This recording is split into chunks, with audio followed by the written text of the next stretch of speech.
Praise be Jesus and Mary. So they are no longer two but one flesh. Therefore, what God has joined together, man must not separate. In today's gospel passage from Matthew chapter 19, our Lord reiterates, the divine plan on marriage, stating that from the beginning, marriage was intended to be a lifelong covenant commitment between one man and one woman, between the husband and wife. That this marriage is indissoluble.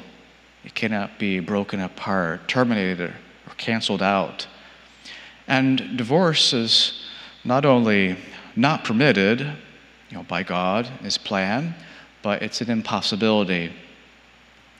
Once marriage is valid, it's always valid.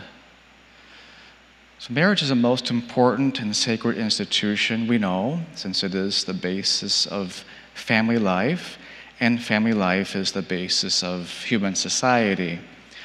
So when the institution of marriage is threatened, family life is threatened. And when family life is threatened, the whole human society and the whole human race, we could say, is threatened.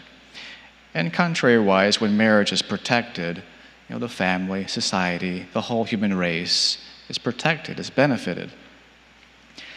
In Jesus' time, divorce was permitted among the Jews. It was a concession made by Moses because of the hardness of their hearts, but still displeasing to God because it was contrary to His original divine plan.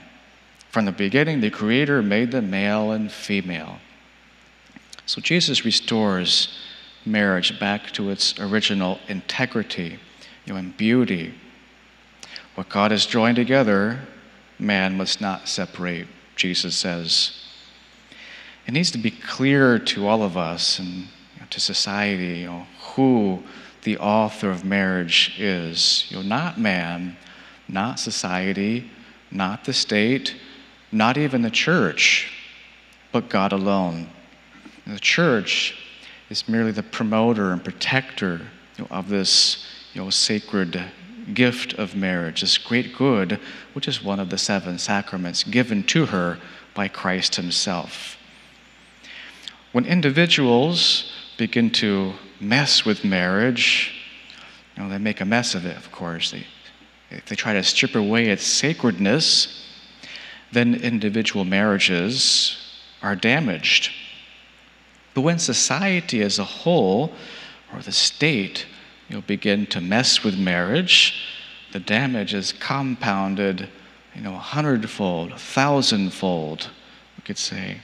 And sadly, that's what we're witnessing and experiencing today in our country and in so many others throughout the whole world, not just the Western world any longer. It's a worldwide phenomenon, this attack on marriage.